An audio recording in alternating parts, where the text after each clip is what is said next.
ଲୌହ ମାନବ ସରଦାର ବଲ୍ଲଭ ଭାଇ ପଟେଲଙ୍କ ସ୍ମୃତିରେ ପୁଣି ଗୋଟିଏ କବିତା ନେଇ ଆସିଛି।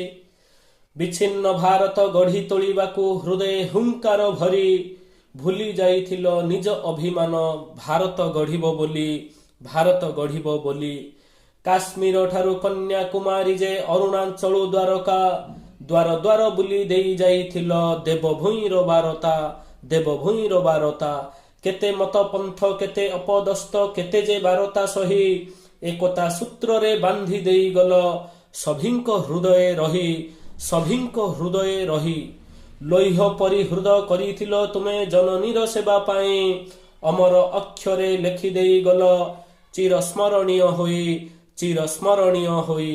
ଭୁଲିବ ନାହିଁ ଏ ଦେବଭୂମି ସୁତ ତୁମ୍ଭର କିରତି ରାଜି, ଭବିଷ୍ୟ ସନ୍ତାନ ଗାଉଛି ଗାଇବ ତୁମ୍ଭେ କରିଥିବା ବାଜି, ତୁମ୍ଭେ କରିଥିବା ବାଜି। ବନ୍ଦେ ଉତ୍କଳ ଜନନୀ ଭାରତ ମାତା କି ଜୟ।